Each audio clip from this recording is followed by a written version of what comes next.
बिस्मिल्लाहिर्रहमानिर्रहीम। नाज़रीन अस्सलाम वालेकुम। मैं हूं आपका मेज़बान साबिर शाकिर, वफ़ाक़दार हुकूमत इस्लामाबाद से कुछ ताज़ा तरीन इत्तलाआत और हम खबरें आपसे शेयर करते हैं। पाकिस्तान भर से जो खबरें मौसूल हो रही हैं वो मैं आपके सामने रखता हूं, क्योंकि हमारे जो पाकिस्तान के ज़राया इब्लाग हैं, कौमी मीडिया जिसको कहते हैं, और प्राइवेट टेलीविजन चैनल्स हैं, अखबारात हैं, वहां पे आपको ये खबरें नहीं मिलेंगी। उसकी वजह कि वहां पे बहुत ज्यादा उन पे एक जाबिराना किस्म का निज़ाम मुसल्लत कर दिया गया है।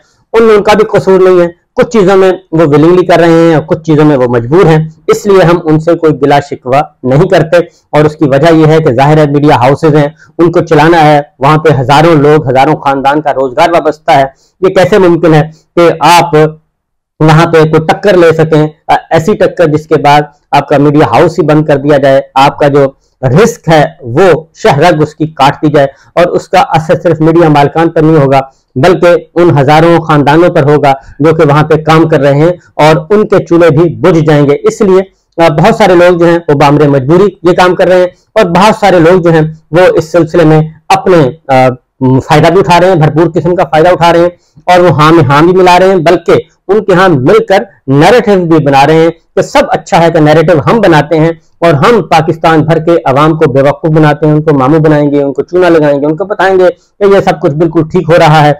और वो खबरें, महंगाई की खबरें भी ऐसे लच्छेदार अंदाज में देते हैं। पेट्रोल की कीमत बढ़ती है तो उसकी तारीफ करके देते हैं, वरना पिछले 18 महीने से पहले जो इमरान खान साहब का दौर था, तो उस वक्त यही सारे लोग जो हैं वो 1 रुपया 2 रुपए अगर कीमत बढ़ती थी और 178 रुपया डॉलर था तो एक आसमान सर पे उठाया हुआ था, और अगर 2 रुपए पेट्रोल बढ़ता था तो भी लोगों के बाहर निकलते थे, इतवार बाजार चले जाते थे, गली बाजारों में चले जाते थे, किचन में चले जाते थे और माइक आगे करते थे कि जनाब बताएं आप महंगाई है या नहीं है। वो जाहिर है वो 2 रुपए 3 रुपए 4 रुपए जो महंगाई होती थी उसके बाद वो बताते थे, और फिर उसको हाईलाइट किया जाता था, और इसके बाद फिर कहा जाता था कि ये तो बैड गवर्नेंस है, गुड गवर्नेंस तो है ही नहीं, ये इनके सिचुएशन काबू नहीं आ रही, ये इकोनॉमी इनके काबू नहीं आ रही, और एक बाकायदा तौर पर जो रिज्यूम चेंज ऑपरेशन से पहले एक माहौल बनाया जाना था वो माहौल बनाया जा रहा था।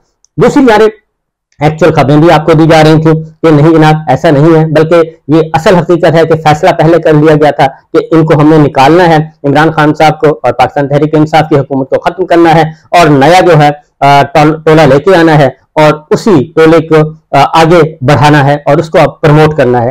तो ये चीजें हो रही थी, और अब जो है वो जाहिर है वो सारे 16 महीनों की सिचुएशन आपके सामने है। लेकिन हकीकत ये है कि पाकिस्तान के गली गली, बाजार बाजार, हर किचन जो है, हर किचन, हर घर जो है, वहां पे ये महंगाई, बेरोजगारी और गुर्बत का जो एक अजाब है ये पहुंच चुका है, और ये कहीं भी नहीं। और इससे बहुत सारा नुकसान जो हो रहा है, क्राइम बहुत बढ़ रहे हैं, जराइम बहुत बढ़ रहे हैं। या तो इंसान जो शरीफ लोग हैं वो तो अपना चीजें बेच रहे हैं, चीजें बेच बेच के अपनी जरूरियात पूरी कर रहे हैं, और वो खतरे गुर्बत से नीचे तक गिरते जा रहे हैं। और जो लोग बिल्कुल बेचारे, बिल्कुल जो बेबस हो जाते हैं, वो फिर अपने बच्चों को भी बेचते हैं, अपने बच्चों को ज़िबा भी कर रहे हैं। ये दर्दनाक जो मनाजिर हैं वो भी हमारे सामने आ रहे हैं। मोटरसाइकिलों को लोग जला रहे हैं, तोड़ रहे हैं, क्योंकि फ्यूल जो है वो इतनी सख्त नहीं है उनमें, क्योंकि कुव्वत खरीद लोगों की कम हो चुकी है, ज़राए आमदन कम हो रहे हैं। उसकी वजह यह है कि इकोनॉमिक एक्टिविटी नहीं है वहां पे।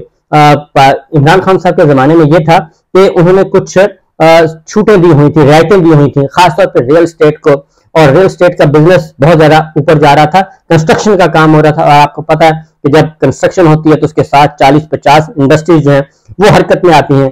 फिर यह है कि एक्सपोर्ट्स हमारे बढ़ रहे थे, हमारी जो चीजें बनी हुई हैं, हमारी कारखाने चल रहे थे, फैक्ट्रियां चल रही थी, दिन रात काम कर रही थी, खासतौर पर टेक्सटाइल इंडस्ट्री जो है, सीमेंट फैक्ट्री है, सीमेंट इंडस्ट्री है, ये सारी की सारी काम कर रही थी, और ये चीजें हमारी बाहर जा रही थी, बाहर से ज़र मुबादला आ रहा था, फिर रेमिटेंस हमारे बहुत ज्यादा आ रहे थे। इसलिए एक बैलेंस किस्म का मामला चल रहा था, एक तरफ महंगाई थी तो दूसरी तरफ आमदनी भी हो रही थी और लोग बर्दाश्त कर रहे थे।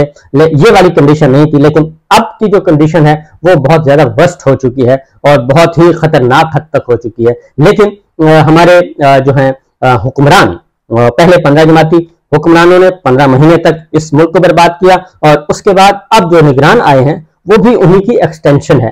किसी किस्म की कोई पॉलिसी तब्दील नहीं हुई, कुछ नहीं हुआ, और बल्कि उससे भी कहीं ज्यादा मामला जो हैं वो खराब हो रहे हैं।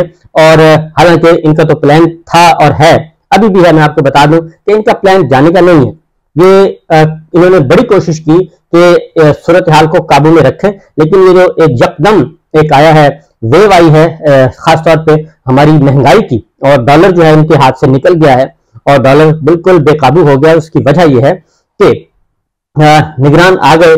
निगरानों के आने के बाद जो इमरान खान और सियासी इंतकाम और जिस तरीके से लोगों के साथ हो रहा है, और जो अदालती निज़ाम को बर्बाद किया गया, निज़ाम इंसाफ, ये बुनियादी बात समझ में आप कि जो निज़ाम इंसाफ है, लोगों को उम्मीद होती है कि हमें अगर हमारे साथ कोई ज्यादती होगी कि गवर्नमेंट ज्यादती करेगी, पुलिस करेगी, रेंजर करेगी, FIA करेगी या कोई बड़ा करेगा, तो हम फौरन अदालत से रुजू करेंगे, अदालत से हमें रिलीफ मिलेगा, अदालत हमें इंसाफ देगी, क्योंकि उनके पास ताकत है और उनके पास अथॉरिटी है। वो अथॉरिटी खत्म कर दी गई है, उस अथॉरिटी को मिलियनेट कर दिया गया, बुलडोज कर दिया गया, और उसके बाद अब लोगों में जो खौफ है, अदम तहफ़्फ़ुज़ है, वो बहुत ज्यादा फैल गया है। इसीलिए अब वजाहतें की जा रही हैं कि गिलगित बल्तिस्तान की सूरत हाल कंट्रोल में है। मैं खुद राब्ते में हूं वहां के लोगों से, ऐसा कुछ नहीं है, वहां पे सिचुएशन खराब है और खराब हो रही है, और उसकी वजह यह है कि एक स्टेबल गवर्नमेंट जो है, अवाम की मुंतखब करदा हुकूमत, उसका तख्ता उठा गया और रजीम चेंज के कंटिन्यूटी की गई उसकी, वहां का वजीर आला तब्दील किया गया, वहां की काबीना तब्दील की गई, वहां की हुकूमत का तख्ता उठा गया। यही सिचुएशन कश्मीर में है, कश्मीर में भी यही कुछ किया गया। तो उसके मनफी असरात जो है, अदम तहफ़्फ़ुज़ जो है वो लोगों में फैल चुका है। मैं सिर्फ हमारे जो हुक्मरान तबका है और खासतौर पर वो हुक्मरान जो हकीकी हुक्मरान है, हमारी स्टैब्लिशमेंट, उनसे ये कहूंगा कि इससे कोई फायदा नहीं है, कोई फर्क नहीं पड़ेगा कि निगरान वजीर इत्तलात आके कहें कि नहीं जनाब मामला ये नहीं है, मामला तो बिल्कुल ठीक है, लेकिन पब्लिक तो जानती है, क्योंकि जिन लोगों पे गुजर रही है वो लोग तो नहीं मानने के लिए तैयार, वो इस तरह के कुछ बात सुनने के लिए तैयार नहीं है। इसीलिए अब मामला यह है कि टेलीविजन कोई देखता ही नहीं है, और आप उनकी व्यूअरशिप देखें, व्यूअरशिप नहीं रह गई, व्यूअरशिप खत्म हो गई है, इसलिए कि लोगों का एतमाद उठ गया। लोगों को पता है कि यहाँ पे हमें सही सिचुएशन नहीं मिलेगी, ये हमारे तर्जुमान नहीं है, हमारी तर्जुमानी नहीं हो रही, हमारे मसाइल नहीं बताए जा रहे। तो जितना भी आप जबर करते जाएंगे ये सिचुएशन उसी हद तक निकलती जाएगी। अब मैं आपको लेटेस्ट बता दूं कि चीनी, एक सिर्फ चीनी आइटम जो है वो कहां से कहां पहुंच गई, चीनी डबल सेंचुरी की तरफ जा रही है। एक हर घर की जरूरत है, हर बच्चे की जरूरत है, हर मजदूर की जरूरत है। जो मजदूर काम करता है उसे भी चाय पीनी है और चाय में उसने चीनी डालनी है, लिहाजा चीनी महंगी होगी तो सब कुछ महंगा, नीचे से लेकर ऊपर तक जहां जहां चीनी इस्तेमाल होनी है, और बाकी सब छोड़ दें, चाय जो है वो महंगी। चाय की पत्ती जो है वो 100 गुना इजाफा हो चुका है एक साल के अंदर अंदर। अगर 100 रुपए की थी तो वो 200 रुपए की होगी, 200 रुपए वाला डब्बा 400 का हो गया, 400 वाला डब्बा 800 रुपए का हो गया। और चीनी जो है आज की जो कीमत है, ये अब सरकारी रेट्स है, हमारे नहीं है। चीनी 190 रुपए से लेके कहीं 190 रुपए है, कहीं 180 रुपए है, कहीं 185 रुपए है, और ये इस वक्त पूरे मुल्क का चारों सूबों में यही रेट चल रहा है। और सबसे महंगी तरीन बिजली जो है, चीनी जो है वो मिल रही है बलूचिस्तान कोयटा में। तो तमाम सूबों में, पूरे मुल्क में जो है ये चीनी 190 180 रुपए तक पहुंच चुकी है, डबल सेंचुरी की तरफ जा रही है। अब चीनी में क्या किया पिछली गवर्नमेंट ने, क्योंकि ये भी तो पूरे का पूरा शुगर माफिया है ना, और शुगर माफिया ने क्या किया, क्योंकि इसमें सारे जो ओनर्स हैं, शुगर मिल ओनर्स जो हैं, ये तमाम पार्टियों में मौजूद हैं, और खासतौर पर मुस्लिम लीग नवाज पीपल्स पार्टी भरपूर तरह की इनकी नुमाइंदगी है। पहले इन्होंने ये किया कि चीनी को एक्सपोर्ट करने की इजाजत दे दी और चीनी एक्सपोर्ट करवा दी, और उससे जो मिल मालिकान ने उन्होंने अपना माल बना लिया।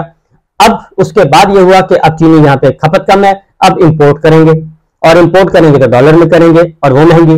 नंबर 1। नंबर 2 क्या हो रहा है, चीनी स्मगल हो रही है आपकी पाक अफगान बॉर्डर, पाक ईरान बॉर्डर, दोनों बॉर्डर से आपकी चीनी स्मगल हो रही है। दोनों बॉर्डर से आपकी चावल स्मगल हो रहा है, आटा स्मगल हो रहा है, गंदम स्मगल हो रहा है, सब्जियां, फल, फ्रूट स्मगल हो रहे हैं।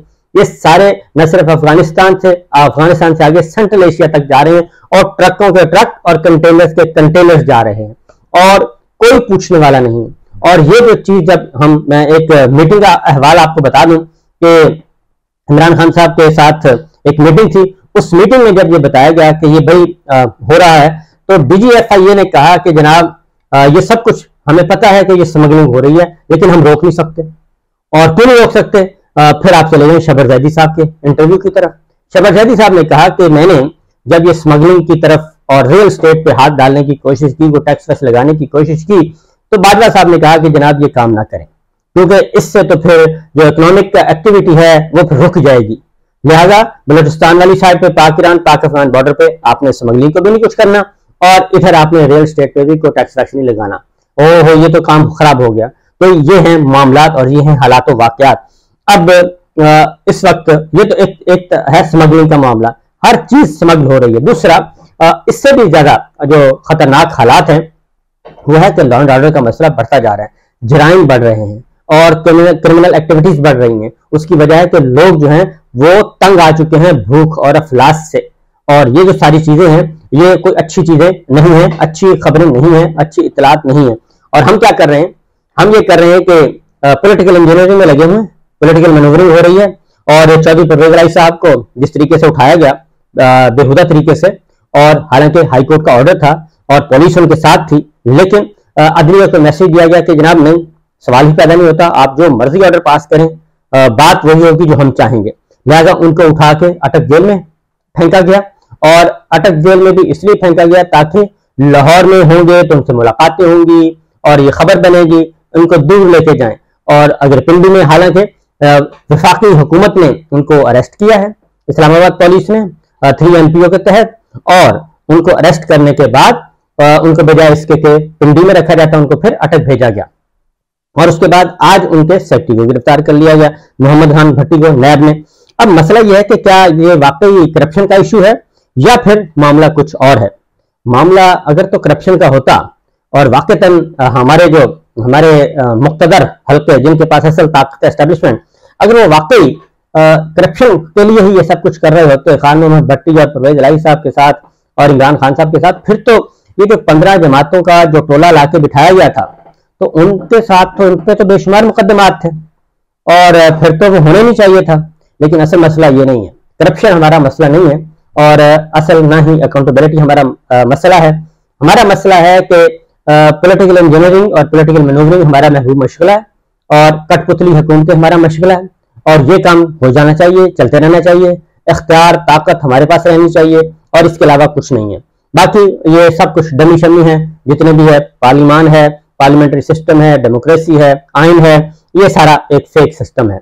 और इसीलिए पाकिस्तान में अब सरमायाकारी बाहर से तो क्या आनी है, पाकिस्तान से सरमाया बाहर जा रहा है और बड़े ज्यादा तेजी से बाहर सरमाया मुंतकिल हो रहा है। लोग अपनी जायदादें बेच रहे हैं और इनलीगल वे में। और इस वक्त पाकिस्तान की जो इकोनॉमी है वो ग्रे इकोनॉमी ज्यादा हो चुकी है और डॉक्यूमेंटेड बिल्कुल खत्म होती जा रही है। और थ्रू बैंक्स लोग डील नहीं कर रहे और कैश के जरिए मामला तय कर रहे हैं, कैश दे रहे हैं, कैश ले रहे हैं, बैंकों की तरफ जा ही नहीं रहे। और लोग जो हैं वो ज्यादा से ज्यादा अपने रुपया लेके डॉलर जो है वो उठा रहे हैं मार्केट से। और ये सारी चीजें हो रही हैं लेकिन कोई पूछने वाला नहीं। तो एक ही हल है इसका, उस तरफ कोई जाना नहीं चाहता और वो हल है एक साफ शफाफ इलेक्शन। और इलेक्शन होंगे तो मामला हल होगा, लेकिन उस सिलेक्शन में सिलेक्शन नहीं होनी चाहिए। और इसीलिए इमरान खान साहब ने जो पैगाम भेजा है जेल से वो ये कि सब बातचीत हो सकती है जमहूरियत के लिए, आइन के लिए, इलेक्शन के लिए, साफ शफाफ इलेक्शन के लिए। और अगर 2 नंबर तरीके से इंतखाबात करवा के डमी गवर्नमेंट या कठपुतली हुकूमत लाई गई तो वो ना मैं कबूल करूंगा ना आवाम कबूल करेंगे और ये सिलसिला जारी और सारी रहेगा। इजाजत दीजिए, अल्लाह हाफिज।